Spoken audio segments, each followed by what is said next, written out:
Good evening, Los Angeles, and thank you again for joining us.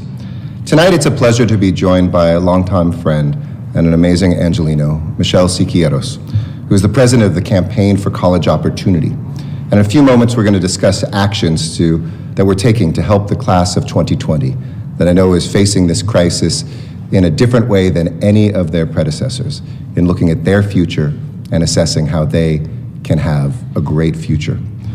The crisis has taken its toll on all of us. It's a crisis that hurts every single day, but we must not lose sight of the signs of hope. We see them all around us, we can feel them each day, and I know that as anxious as we are each and every night to get out and during the daytime to do more, I want to thank you again for everything you are doing to keep people safe, to keep people healthy, and to save lives.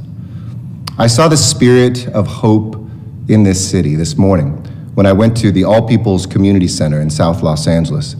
It's an institution that served Angelinos for nearly 80 years. It's an amazing place. It's one of our city's family source centers, but it has a clear mission to empower individuals and to promote respect and self-determination for all.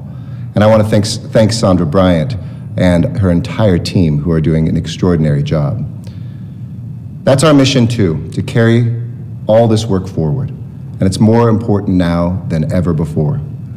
We're meeting that charge at the Family Source Center at All People's, where we're distributing some of those Angelino cards that many of you have applied for. These are our cards that are helping our hardest hit households, small amounts of direct cash assistance that can make a world of difference for Angelinos who are suffering. And this work couldn't be more important, it couldn't be more urgent, because people are hurting, and people are anxious, and they're unsure how they will pay for their next meal, unsure how they will pay for the rent. And we're seeing this challenge nationwide. Yesterday, the numbers spoke volumes. The first 3 months of this year saw this economy shrink by its largest amount since the Great Recession. And today we saw another spike in our nation's unemployment numbers, bringing the total to more than 30 million Americans who have now lost their jobs in just the last 6 weeks. And that may well undercount the number of Americans that are unemployed. We can never become numb to these news and these numbers because these are people and households, families and stories. No matter how many times we talk about it, no matter how bad we expect it to be, we know that this isn't just about numbers, it's about people. And we are fighting for these people, Angelinos, every single day here in LA. We continue doing everything we can to protect lives and livelihoods for all who call Los Angeles home. And that work always begins each night with understanding the data and the trends. So let me, as I always do, turn to the numbers. Today, the county reported 733 new confirmed positive COVID-19 cases, bringing our total to 23,182. This is a 3% increase since yesterday. For comparison, the past 7 days have seen an average daily increase of cases of 836. In the city of Los Angeles, new cases were 483, bringing our total to 10,863 new cases, a 5% increase since yesterday. And the worst part of this evening for me, and I know for you, is the number of new deaths.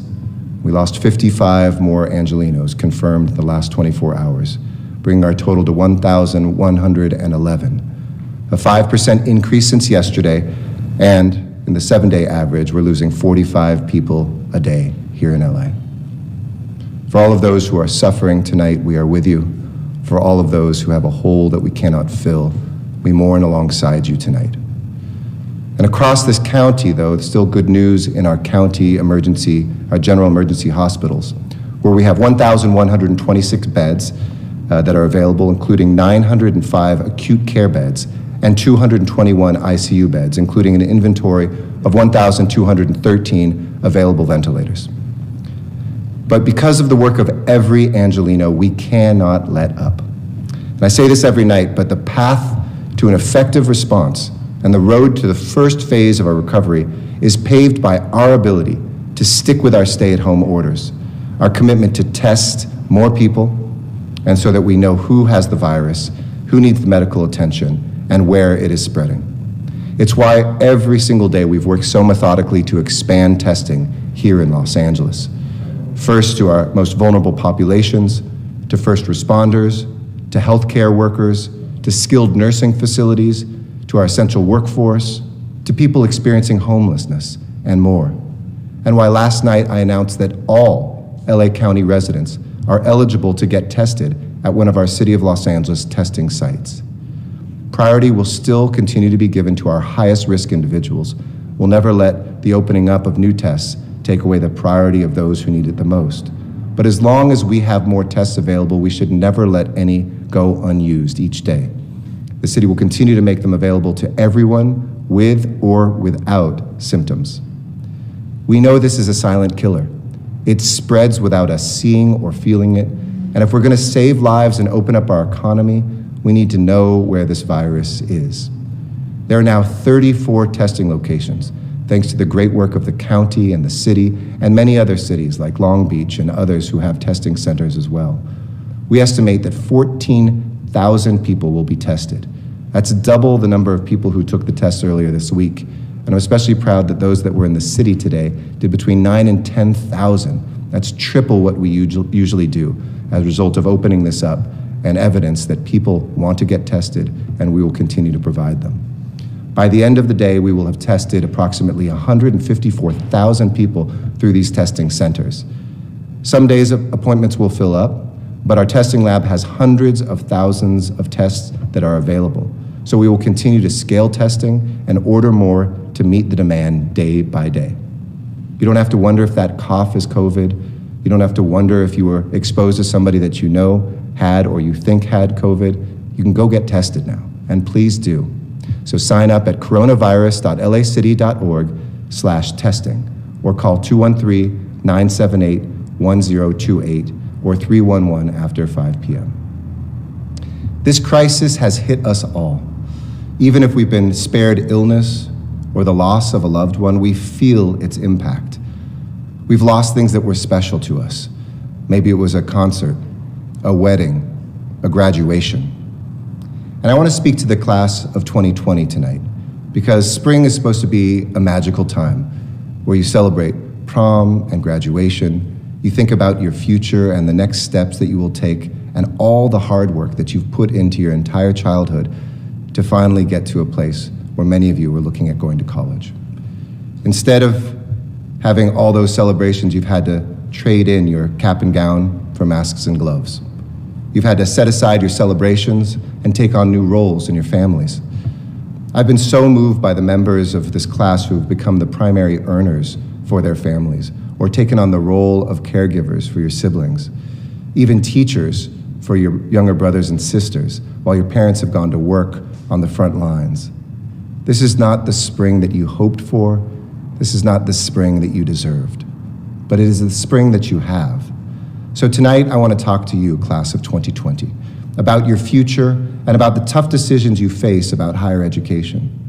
I think many of you know how committed I've been to providing opportunity for young people to go to college.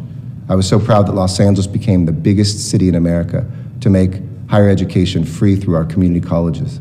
And our community college district, the largest in the country, already has the largest college promise program anywhere in this nation.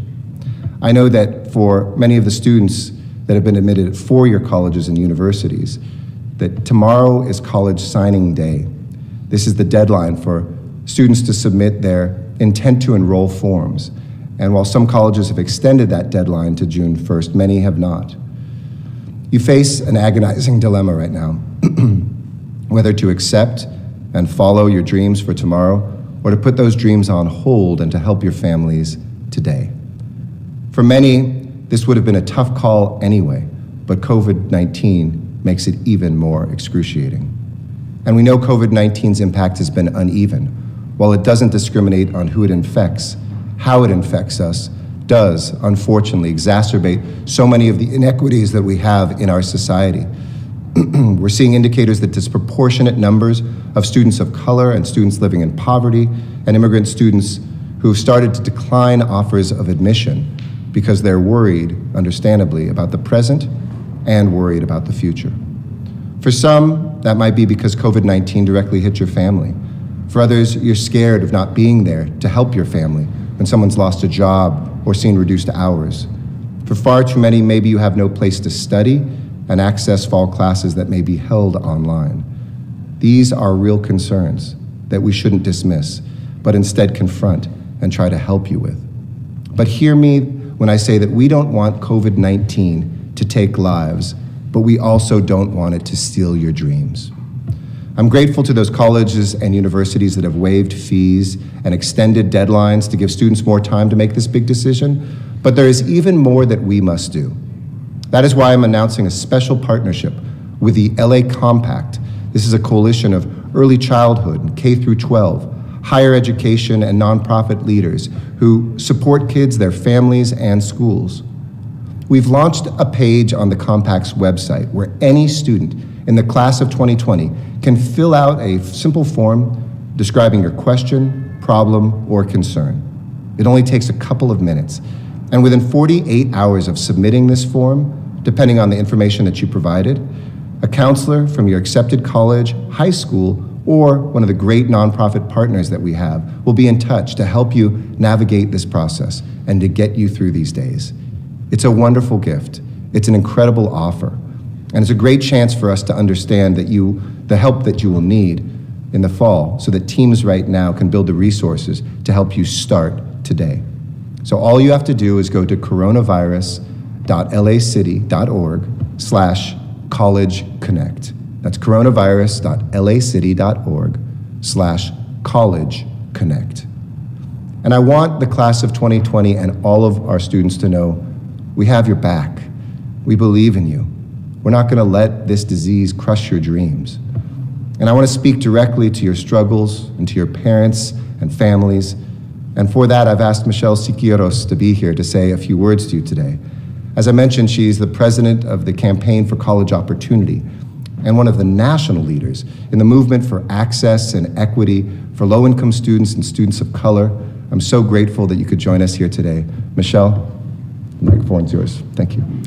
Thank you, Mayor, and thank you for your support and love of the city and the class of 2020. I grew up here in Los Angeles, the daughter of hardworking parents who had big dreams for me.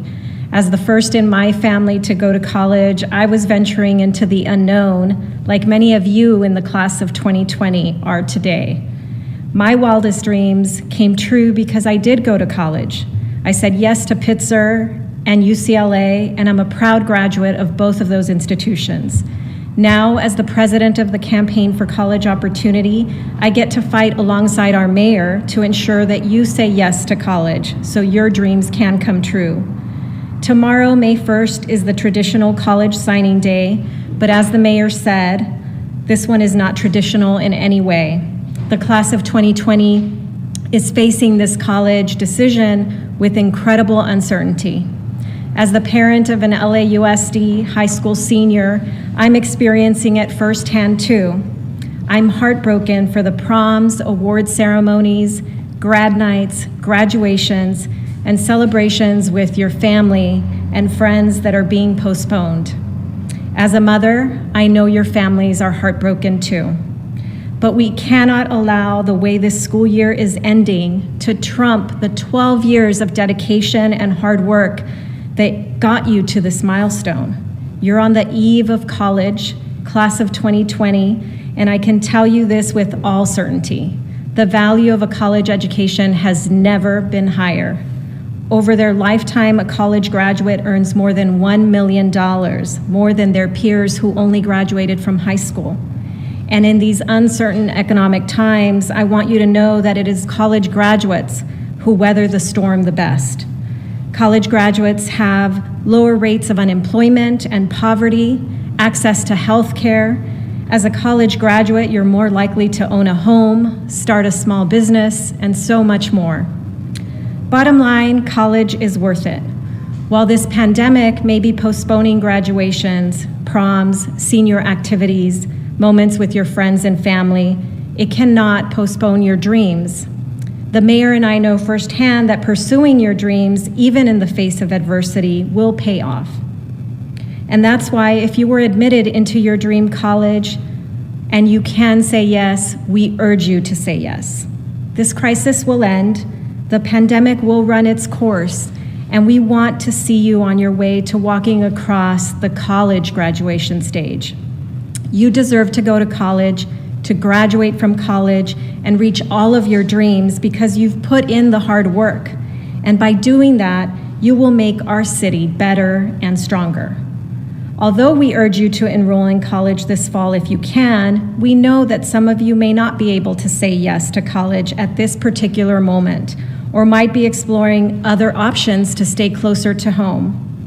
Because of that, I will continue to urge colleges and universities to extend the deadline for students and their families to commit from May 1st to June 1st. We are grateful that so many campuses have already done that. If you can't say yes right now, I join the mayor in saying that we are working together to support you. The Campaign for College Opportunity has been in the business of making college dreams come true for 16 years, and this coronavirus will not stop us. Your dreams are bigger than this pandemic, and the City of Angels is here to help you reach them. The one curve the mayor and I will not flatten is the college opportunity curve. Thank you. Thank you so much, Michelle. Thank you for breathing those dreams back into the minds and souls of our young people. Reminder, please take advantage of this help. Go to coronavirus.lacity.org/collegeconnect. I know that you have worked very hard, and I want you to know how proud we are of you, and we know that this pandemic won't take away those dreams. For all of our policies and programs, for all of our initiatives and investments, we've known from the start of this that we can't get through this crisis with government action alone, that we need the collaboration and compassion of partners from every community across all sectors of our city. We see that in a space like renter assistance, a topic on everyone's minds with rent due tomorrow. Here at City Hall, we issued an eviction moratorium in the city of Los Angeles for tenants and businesses affected by COVID-19. We froze rents for units that are covered under our rent stabilization ordinance, the overwhelming majority of units here in Los Angeles. And we made it easier for residents to work with their landlords if they can't cover their monthly payment. And on top of our efforts, we're seeing generosity from extraordinary individuals, including Anthony, Top Dog Tiffith, who grew up in the Nickerson Gardens public housing development and became a force in the music industry. He never hesitates to give back to the neighborhood that gave so much to him.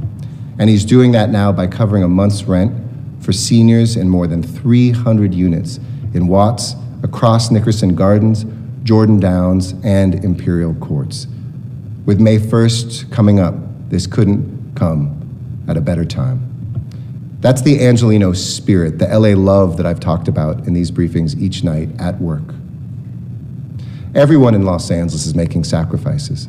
Every single member of our community each day has had to step up. But for those in our city who already faced economic insecurity, this pandemic has been devastating.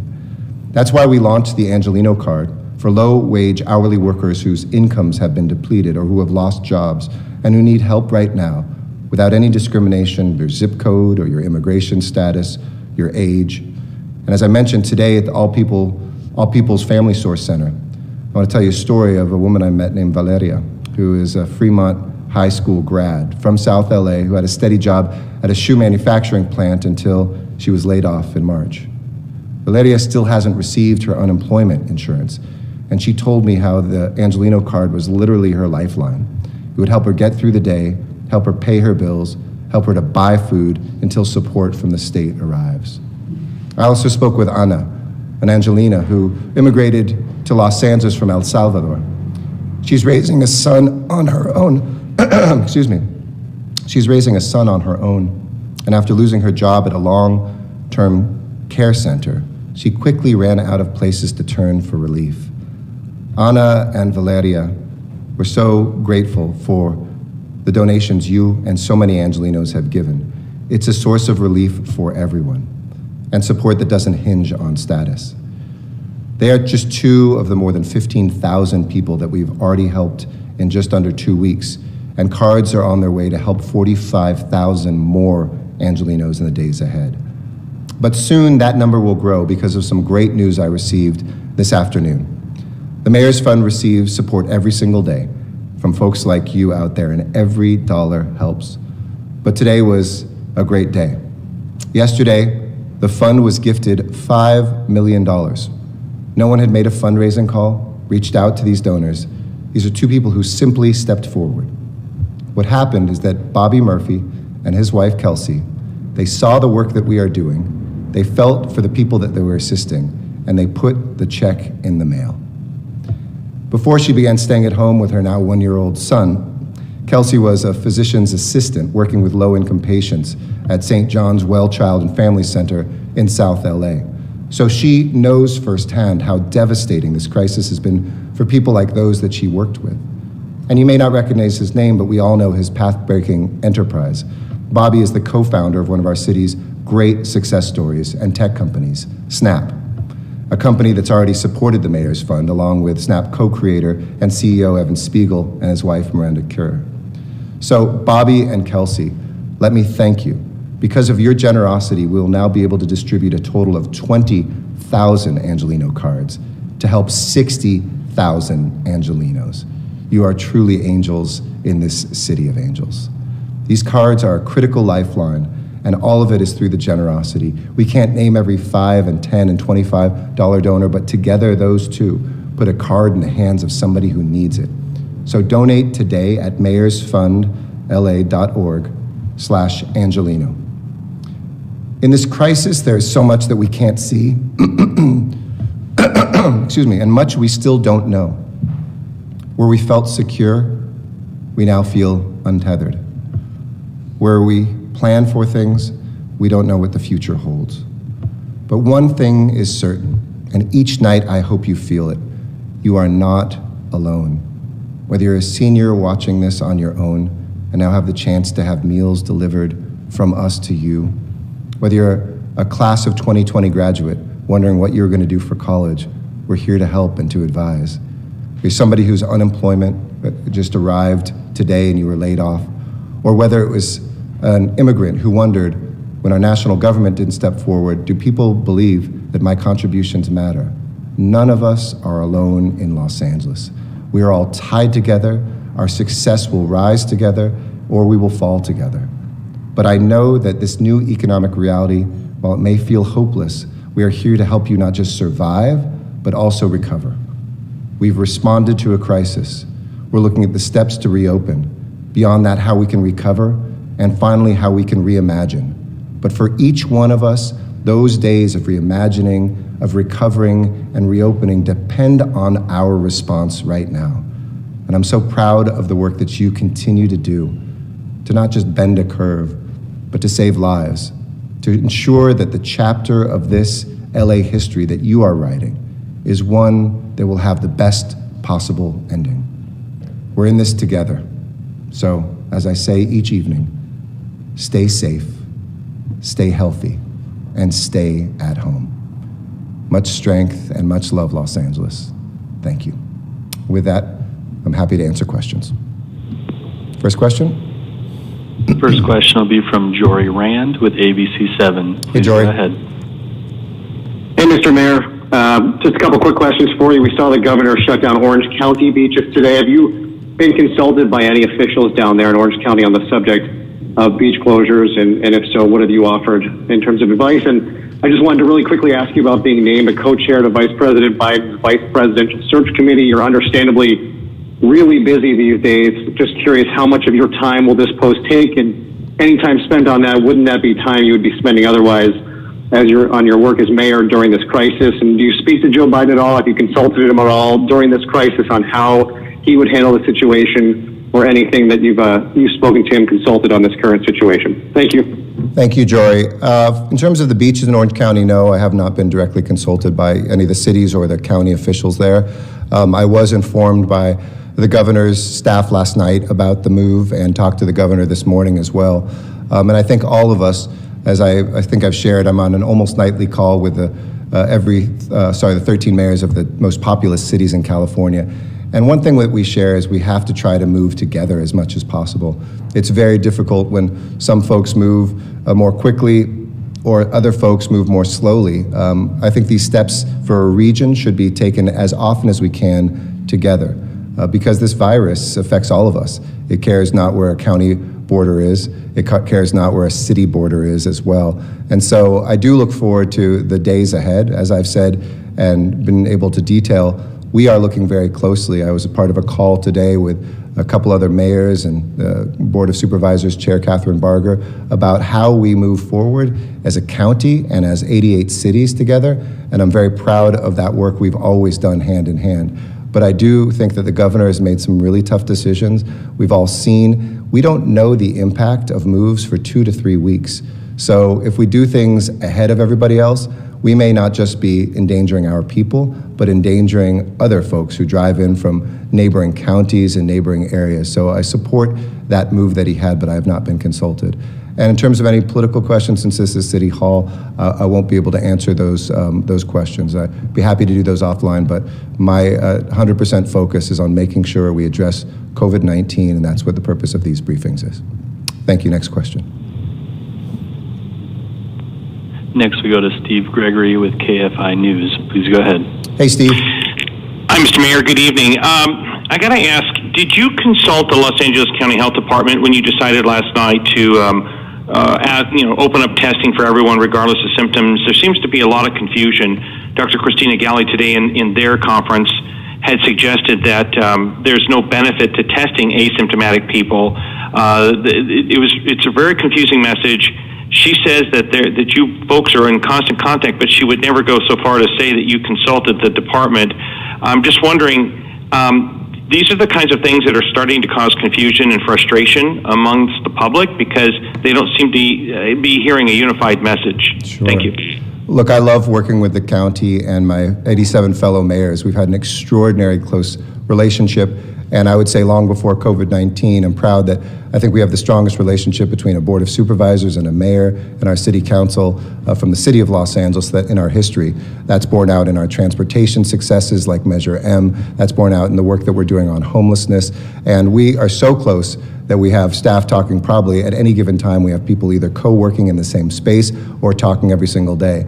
And I always value, especially from, there's two parts of the county, Dr. Gali with Health Services, Dr. Ferrer with Public Health, both of their input, whether it's in standing up extra beds, getting data for our hospital admissions, pushing out the messages that they put towards us, et cetera, and also the input of so many other places that we're in constant contact with. And I want the people of Los Angeles to know that. We're always talking with folks that are around the world. We're talking with people who are up at Harvard, people who are at some of the cutting edge medical doctors giving advice on public health around the country. And one thing that was very clear, and I stick to it, that I said last night, is that this is a silent killer. It's not just those who have symptoms who can spread this disease. I think everybody in this country, with a couple notable exceptions at the national level sometimes, say we need more testing, period. And we need to be testing asymptomatic people. We know asymptomatic people spread this. Second point, I'm never going to let tests go to waste. We have, before we open this up, each time we've opened it up, there are tests each day that we still had. And at a moment when we have a public health crisis, when people are eager to get back to work, to open up spaces, that depends on knowledge, and knowledge comes from testing, and testing more people gives us more ability to open up sooner. So I think it's from not only a health perspective, but also from the steps forward for our economy, a critical piece of that. And I would say there's no air between us. The county and the city have been standing up these centers together. When the city had them, we said we'd test anybody in the county. That's what I've done too with the asymptomatic folks. But we will always prioritize, and I do listen to that advice from all doctors I've talked to. Make sure that you protect for your critical workers and of course your symptomatic people, the number of tests that they need. But as we've shown, and as I said tonight, there are hundreds of thousands of tests we have access to, so I'm not worried about that supply. And it's something that we'll continue to do hand in hand, taking the advice of many, but absolutely. We are constantly in consultation. We were in consultation yesterday. We adjust language in our communications to make it clear, and I think that we have actually a very close alliance, no matter what you might think. Thanks. Next question. I'm sorry, did you do this with the blessing of the county health department? We don't have, well, there's two different health departments, right? There's a health department, there's a health services, and there's public health. And absolutely, we consulted very closely with public health, had positive feedback, but it's not something where they need to, quote unquote, sign off. Offering tests to people in the city of Los Angeles and saying that that's for the county too is not something that I'm going to ever stop moving forward on. I think it's so critical for our health, it's so critical for keeping people healthy, and it's critical for opening up our economy. Thanks. Thanks, sir. Next question. Next, we go to Elix Michelson with Fox 11 News. Please go ahead. Hi, Mayor. Hey, Alex, how you doing? Governor Newsom decided not to close the beaches and other places other than Orange County. So I'm wondering what you would be looking for in terms of measurables to reopen LA beaches and what that might look like in terms of how to do that safely going forward. A few things I would be. One is to make sure people aren't loitering on the beaches, making sure that we have so much territory on the beaches that anything we do with an opening is enforceable enough so that people don't begin to spread by, tanning, hanging out, staying too long. I think we've seen countries like Australia where they've opened up beaches from 6 to 9 in the morning for exercise. That's a great first step. I saw in San Diego a much more careful approach.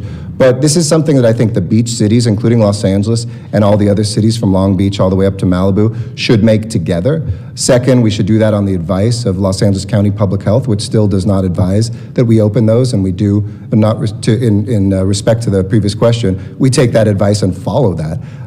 And I think it's very important for us, finally, to make sure as we do this that we assess things. If you just open it up and everybody can go, I think that's a dangerous way to do it without any restrictions. But why not take a couple baby steps in the weeks that are ahead, as I've said, the 2 to 6 weeks from now, where we can get the beach cities lined up, we have the law enforcement lined up, we have the regulations clear, we communicate it to the public, and we don't rush to do this.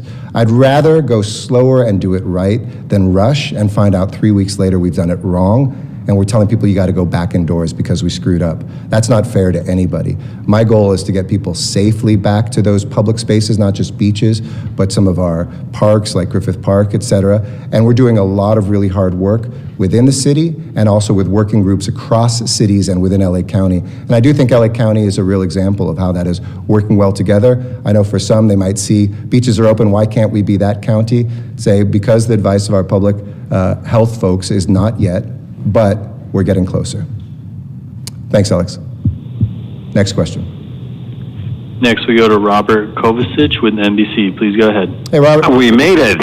How are you, sir? And when I say how are you, I mean that completely sincerely because that cough makes me nervous. What's going on here? I just got something in my throat. Nothing good. I'm doing really well. Okay. Very healthy. Thank you. You know, these days when the mayor coughs, it's big news. The other big news, of course, you made yesterday with testing. We got two questions for you. Sure. First of all, how did the rollout go today? Was the system overwhelmed with people who were inquiring about possibly getting tests? And then tomorrow is May 1st, and everyone has sort of circled that day as we now begin, if you will, a 2-week countdown. Yep. What is Mayor Garcetti and his staff going to be looking at over the next 2 weeks that we could possibly begin to loosen restrictions on the 15th, 2 weeks later? Absolutely. The testing was great today. I was as nervous as probably everybody else out there. We had, as I said, triple the amount of tests done at the LA City sites than we've usually done, and a new record, probably about 10,000 just in those sites by the end of the day, 14,000 between the county and city sites. So it was very successful. Folks that did not have symptoms were able to go there. In the early part of the morning, we learned a good lesson, which is we had saved a lot of tests for symptomatic people and those who had vulnerabilities. We saved too many of those, so some of the tests available for people without symptoms ran out. We quickly changed that, and we're able to accommodate both people with symptoms and without. Some people are being pushed to a day or two ahead. I think if you go tonight, you'll get pushed to Saturday, which just shows the demand, but we are very confident in our ability to add more tests quickly. As I mentioned, we have hundreds of thousands of tests from our sources that we get tests. Their labs are able to process this. So it was really, from our perspective, quite successful. In terms of the second question for reopening, I'm looking for two things before I say the things in terms of the industries and places I want to open. Because I think we have to, many of us rush to, hey, when am I going to be able to get a haircut? When can I go to a neighborhood store? When can I get back out to a park? But there's a process to get there. Two things that precede that. One is you have to look at the need, you have to look at the risk, and you have to look at the safety measures on any place or space you want to reopen. And so we're spending a lot of time right now looking at that. How can we make retail safe? And retail is very diverse. What would it mean to get back to restaurants? What would it mean to get back into parks? What would it mean to get some sports back in terms of what people are able to do at parks? So we're assessing each one of those from kind of a need, risk, and then safety perspective.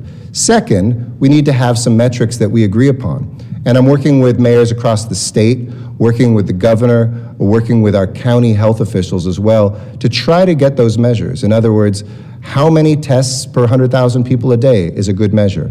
How many people entering the hospital on a given day? All of our hospitals is a measure of it getting worse, being okay, or getting better. How many beds do we have available? Other measures of the infection rate. Do we have 35 people for every 100,000 that are newly infected, or is it down at 5, for instance? And maybe those would be triggers for taking more steps. So those two things are very important before you get to the what opens next. Now, in the things that I'm looking at, and you'll hear me and Mayor Garcia of Long Beach, Supervisor Barger, Mayor Tornick of Pasadena, because Long Beach and Pasadena have their own health authorities, beginning to talk about this with our fellow mayors and all the other supervisors and elected officials about what are the areas where in the coming weeks we can maybe begin to open things up. I think, as you heard the governor talk about, some of that is in recreational spaces. That is a real need of people. I believe we can do that safely without endangering people, but it has to be done carefully and has to be done in the right way. I think there's some retail spaces that we can probably get back into. We've shown through LA Protects and the making of masks like this that manufacturing can be done in many cases safely. I was very proud to see Northern California join us with construction, which has already stayed open, and that we've successfully preserved those jobs, maintained that momentum with housing and infrastructure while not seeing an explosion of cases in the construction industry. So those are some of the things that we're looking at. Hold tight. We hope to, together, be able to talk in more detail about that as early as next week. But right now, we're looking at every country of the world, every city that we can find, other states, and assessing where people have made missteps, because we've seen in places, Germany, Singapore, places that said, hey, we got there, they opened up, and suddenly they're seeing the caseload start to creep up, and seeing, can we work with that, figure out the mistakes other places made, correct for them. But I am confident we will take steps forward in the coming weeks ahead. Hope that's helpful. Thanks, Robert. Thank you, sir. Next question. Next, we go to the line of Lee Ross with Fox News. Please go ahead. Hey, Lee. How you doing? Hey there. Thank you, Mr. Mayor. You bet. L.A. County's Dr. Ferrer made note of some troubling data regarding the virus in some of the highest density communities of the county, and she specifically identified several in Los Angeles, specifically naming Pico Union, although there are others that she noted. Based on her data and what you've seen or what your discussions with her, are you 100% sure, are you still 100% sure that people who live in these neighborhoods have been and remain safe at home, and that people who live there and have the ability to shelter somewhere else, less dense, shouldn't do so? So I'm never 100% sure of anything, Lee, but we have made sure that we're looking at that data at the neighborhood level, the number of cases per capita. Obviously, density in areas like Pico Union make it a more susceptible place to infection. We've also made sure that, and we've looked closely at what we can do to make sure there's testing close to areas that are low income, communities of color that are especially hard hit. I'm proud now that actually African American testing is higher than African American percentage of population, that together with Native Hawaiian are the only two ethnic groups that have more tests per capita than their population right now. So we've dealt and confronted head-on the racial disparities in deaths from COVID-19. And in terms of looking at the ability for people to get to places, I want people to hear loud and clear. If you're sick or if you have to be quarantined, we have rooms available for you if you can't leave your house or you don't have enough space in your house. We have those in hotels. They're called Tier 1 hotels. The county has helped set those up. We've got a couple thousand rooms that people can either quarantine or isolate themselves in. So please let the county know, take advantage of that, call 211. If you've gotten that positive test and you're worried about infecting everybody that's around there, we do have answers for you. Did that answer what you're getting after, Lee?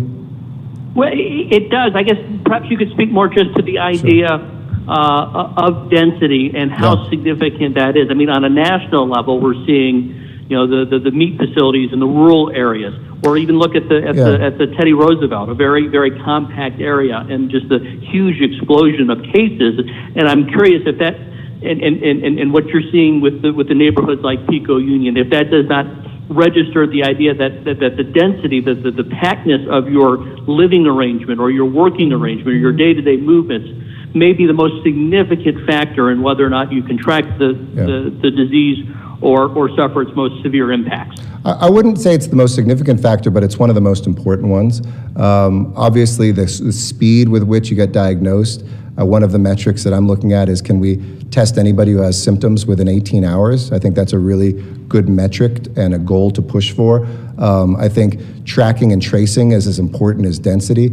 We saw, for instance, in New York, it was outside New York City, in New Rochelle and those communities early on that are less dense, where we saw the hugest explosion, and then it did move into higher density areas. Manhattan had less than some less dense areas like Queens and elsewhere, but there's no question that density can play a role when people live closer together, and especially, as I said in these briefings early on, with families that don't have an option and one of the family members contracts COVID-19 and can't isolate away because there isn't but one bathroom, there isn't an extra bedroom for that person to go in, that those are very troubling cases. That's why I'm really glad we've stood up those hotel rooms so that somebody can, these aren't just for folks who are experiencing homelessness, it's for people who are in denser living arrangements to be able to get out of there, because we shouldn't be looking at this like, hey, one member of the family gets sick, all of us are just gonna get sick.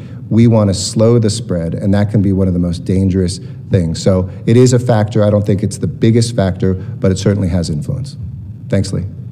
Next question. Next, we go to the line of Anna Almendrala with Kaiser Health News. Please go ahead. Hey, Anna.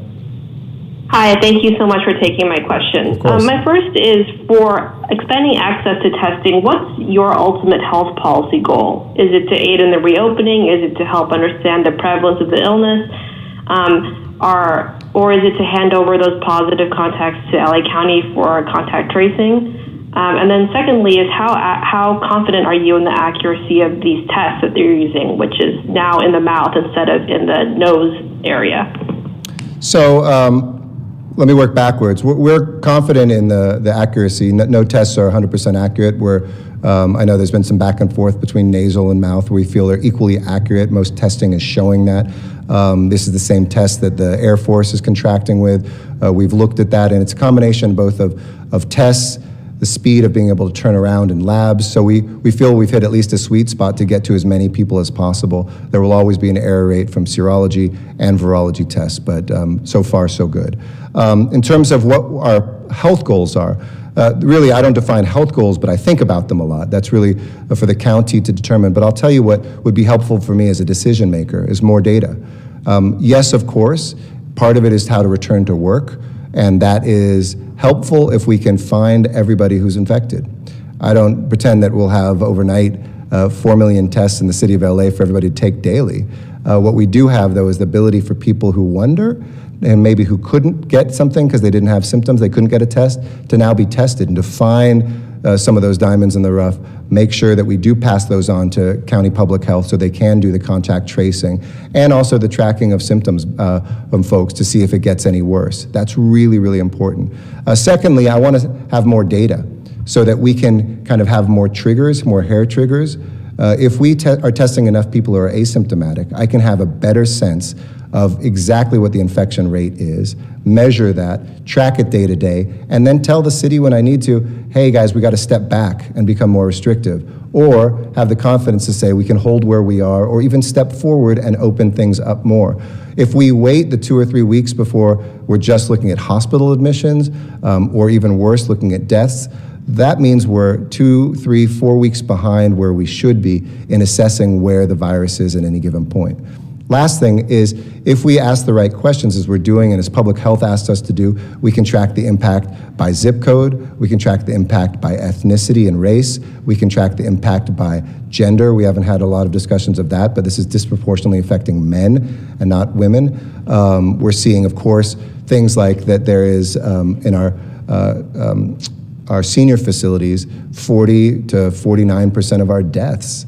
So it helps us focus our public policy, our testing. So more data, more cases allow us to be able to attack this better, track it better, and ultimately, yes, open up better. So it's all of the above. Thanks. Next question, please. Next, we have a line of Elizabeth Cho with LA Daily News. Please go ahead. Hey, Liz. Hi. So my question is about the expanded testing to asymptomatic people in the city of LA.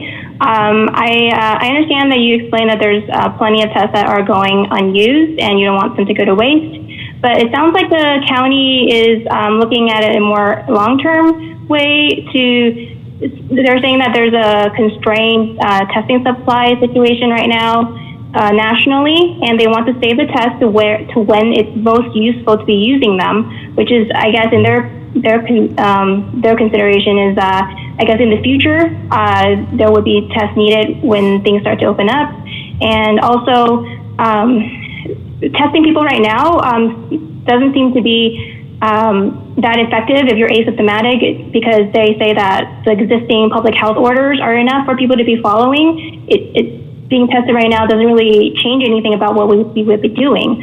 So they really want to save it for the limited situations in which there are outbreaks and things like that, and where they have the most concern. So can you talk about why you think this is a better policy than what the county has provided? Sure, I think our policies are absolutely complementary. I'm going to keep restating that because I know folks try to make bigger divisions there are, and as recently as my discussion this afternoon, this afternoon with Catherine Barger, discussions my staff had with our counterparts, our fire chief, with the county fire chief, and others who are very excited about expanding to asymptomatic people at the county. There's not ever one single philosophy, but there really is one team when it comes to this. First of all, on supply, I'm not worried about that. We have over 300,000 tests that are stockpiled from the folks that we get the tests from. And it's not that we're saying, hey, don't give those to other cities or other places. We want them for ourselves for this. They're confident that they're able to continue meeting the demands of others and be able for us to expand the number that we are doing. Secondly, I think it is, and cumulatively, by the way, we can do 50,000. We think we can get up to about 50,000 a day if we need to, although there isn't even that demand, including folks that don't have symptoms. Second, we are coming close to May 15th, where I do think that it is reasonable to expect some of the beginning steps forward in revising our stay-at-home order. We do want to know who asymptomatic people are, whether they're going to work in a revised order or whether they're not, because they're a danger to people in their household. They're a danger when they go shopping at the market. They're a danger when they go to, the pharmacy to pick something up, or for those who are working on the front lines. If they don't know that they have that can be very dangerous. So it's why we expanded asymptomatic tests or tests for people without symptoms to our drivers who are taking people around to get to places they need to go in taxis and rideshare, folks who are delivering as part of the delivery services. I think people wanted to know too whether they have symptoms or are COVID-19 when they're dropping off food at their front doors. There's so many good reasons to be doing this, and I have to say the overwhelming response that's been positive. I got a lot of calls from a lot of doctors, public health officials from around the country, mayors today, who said it's finally time that we do this as a nation. Thank you for leading the way. And I know that the city and county will continue to do that hand in hand. Even if there's sometimes slight differences of philosophy between individuals, there is an overwhelming consensus. We need more tests, we need them now, and since we have the capacity to do that, it's time to lead. Thanks, Liz. Next question. Our last question will be in Spanish, and we go to the line of Abel Alamillo with Telemundo 52. Please go ahead. Hi, Mayor. Regarding rents, we keep receiving numerous phone calls into our newsroom from people that are concerned about not being able to pay their monthly rent. Many of them are undocumented families who are also unemployed. What's the best advice you can give them? So the advice is two or threefold. One is make sure you have a plan. Make sure you contact your landlord. And in English and Spanish and 22 other languages, we have forms that you can fill out and send to your landlord if you're unable to pay the rent or pay a portion of the rent. You can find those at hcidla.lacity.org. Second is there are no evictions that are allowed, and we're looking every day at how we can continue strengthening that eviction moratorium, but nobody can be evicted during this, and you have 12 months, the most generous in the country, and other cities are now stepping up to copy this as well, time to repay that rent so that you can plan and hope when everybody is back in a better place or starting to get the benefits that they need, starting to get a paycheck again, that they can pay that back. Third, I support the national level, getting rid of rent and getting rid of mortgages right now. And there's legislation for that I strongly support in Congress that I hope they will pass to help both mortgage holders, the mom and pops who own some of these places and live off of these, many of them immigrants themselves, and their renters together. You have to have both being assisted or else both can crumble together. I'm also very supportive of where folks aren't able to keep buildings, what we can do to step in and have more public housing or more social housing. I think that's a very good idea, and we're looking at around homelessness as well. What can we do not just to house people now, but to buy housing so that people aren't just back on the streets afterwards? So my advice is know your rights, look carefully at what we've passed that protects you. Your landlord can't make you sign something. Make sure you send them a letter and pay what you can. If you have some ability to pay, please do. And my heart goes out especially to immigrants and people who live with immigrants, who this federal government refused to help. You know, you could be living with somebody who's an undocumented immigrant. If you're married to them, you couldn't get, as an American citizen, the help that every other American taxpayer got as a part of this federal relief. I just think that's flat out wrong. It's one of the reasons we pushed forward the Angelino card that will help now 60,000 people. If folks have applied, my advice is hang on as we get more money like we did tonight from the Murphys. That's something that will help thousands and thousands of people more. So those things together can help people. And also my last point would be make sure that you know that not only can you not be evicted, but afterwards, if you get harassed by a bad landlord trying to evict you, we will be building up more legal defense to allow you to have a lawyer to help defend you. I'll answer that in Spanish now as well. And before I do that, I just want to thank everybody who's tuned in English. Thank you again to the class of 2020. Oh, and I'm told I have one more English question, so let me answer it in Spanish and then I'll take the English question. So, brevemente en español, yo quiero decir también, por los inquilinos en la ciudad de Los Ángeles, ustedes tienen derechos y toda la información está en el sitio de internet hcidla.lacity.org. Este es nuestro departamento de la vivienda. Tenemos formas en español para asistirte con la información que usted necesita enviar a sus dueños de sus apartamentos. No hay evicciones o desalojos no hay desalojos durante esta crisis y ustedes tienen 12 meses para pagar su renta. Es importante a tener un plan, es importante a comunicar con su dueño y yo apoyo también la legislación a nivel federal para tomar la renta, tomar el dinero por los mortgages que los dueños necesitan pagar y dar asistencia a todos los inquilinos y los dueños en los Estados Unidos durante esta crisis